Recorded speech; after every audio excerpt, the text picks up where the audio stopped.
大家好，欢迎来到 T 先生的菜地和蘑菇坊。今天要给大家介绍 T 先生菜地自动浇水第3版。前面我曾经有2期自动浇水的视频，如果大家没有看过，可以点击屏幕右上方。那2期有介绍自动浇水的基本操作、基本设备，还有一些操作技巧。今天是想给大家介绍我一些进一步的改进。那说到改进，就是要先谈一谈我还有什么不满意的地方。有2个不满意的地方。我们知道自动浇水一般都是一个分区的，比方像我这个这个 timer 上面是1、2、3、4，是4个区。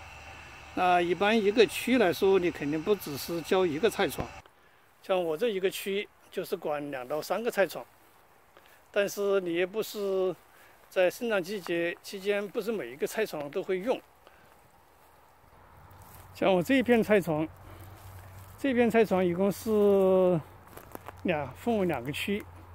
那一个区呢是管4个菜床，加那边3个是7个菜床。你看我这边现在是秋天，有秋天的西红柿，还有那边的豆角。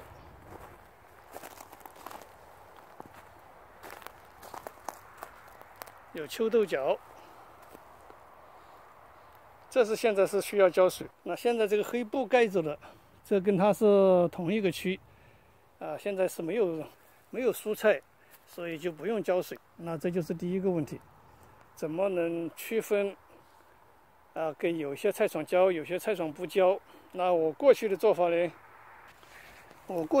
做法就是把这个小喷头，菜床上的小喷头，一个一个的把它关上，确实是比较麻烦的。我一般我一个菜床会有15个小喷头，那你要关15个，是一个很花时间的一个事情。要解决这个问题呢，就比较简单，我就是在每一个这个菜床的进水口，在这里装一个开关，一个单独的开关给它。像我现在把它一关，那这边一个菜床的水就，假如说我这个菜床现在是没有植物的话，没有蔬菜，就不用浇水。那需要的话就把它一打开，所以这个控制还是很方便的。这是第一个问题，就是用这种单独的开关来解决的。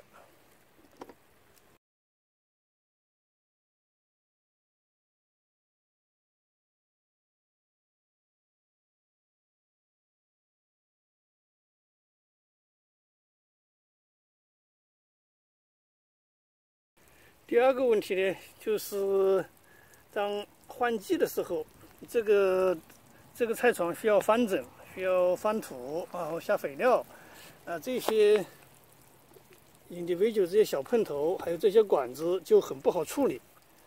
特别是到了冬天，当这些管子散落一地，散落在我这个菜床和菜床之间的时候，很容易把它弄断。我们现在来去看一些例子。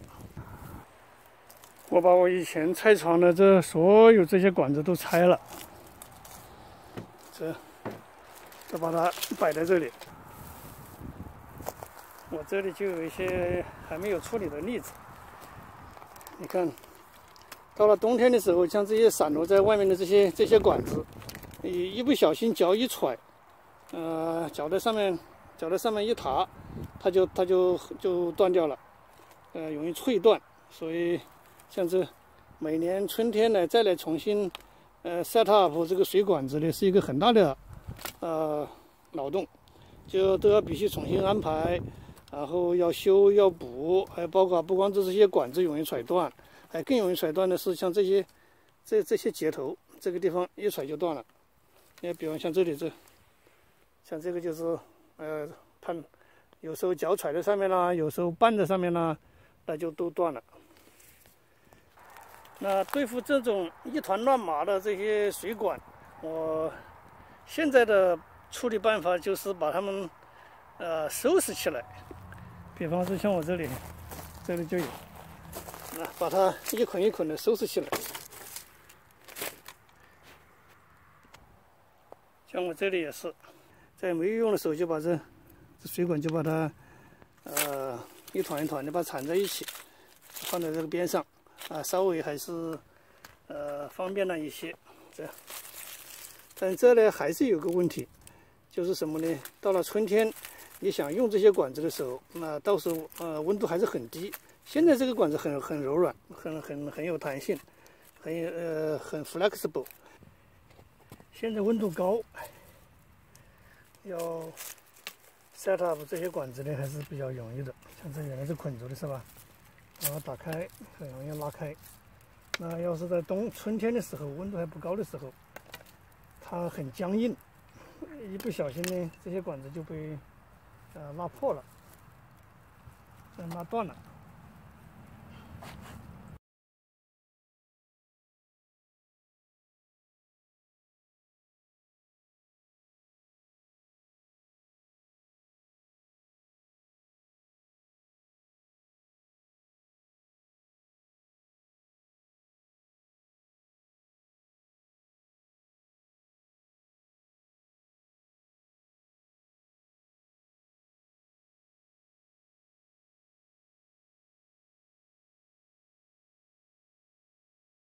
而且还有，像这个管子长期，放在外面日晒夜露，你不用的时候，也把它放在外面，不管是天寒地冻还是炎热高温，它一直在外面，哪怕你不用，它也在外面，所以也影响了这些管子的寿命。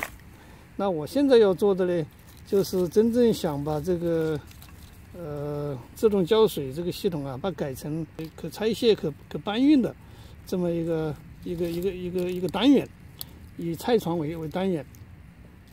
具体做法我是想，就是把这里剪断，然后呢把它拧上去。下面我们就来操作一下，把这剪开，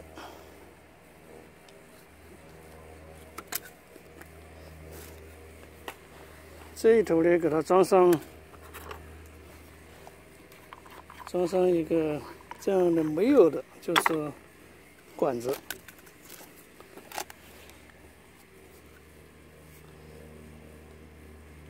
往里面一插就好了，这个密封性相当好。然后管子的这一头呢，再接上这种带有飞苗的这个头，就把它插在这头。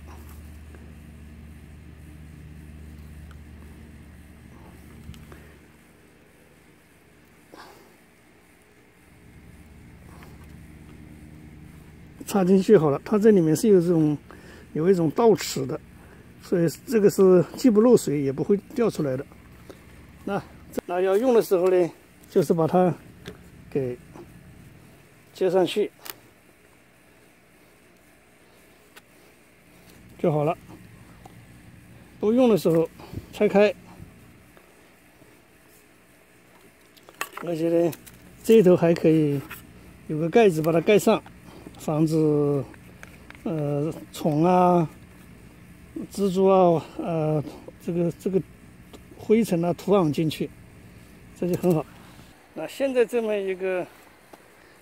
一套管道系统，我就可以拿着到处走了。放到任何一个菜床，比方说我就把它现在拿到我的那个西红柿田里去。现在我就把这一套把它装到我这个西红柿田里来。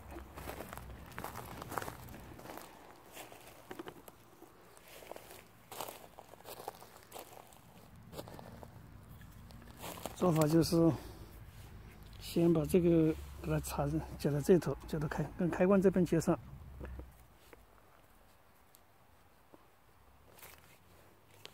然后呢再连接一个没有端，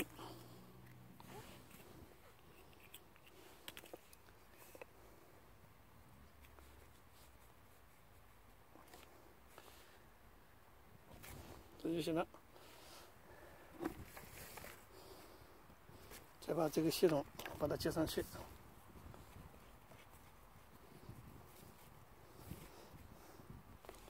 然后把这个管子啊，就把它打开，布置好。这样做呢有几个好处吧。第一就是你不用的时候就把这套东西拆开收起来，就田里再也不会有这种这些管子在田里这种搬来搬去啊，一些麻烦，就把它收到一边去了。那第二呢，也是延长了这些管子的使用寿命。还有一个好处就是会减少我整个菜床这种管道铺设的数量。以前可想而知，我是每一个菜床都得有这么一套。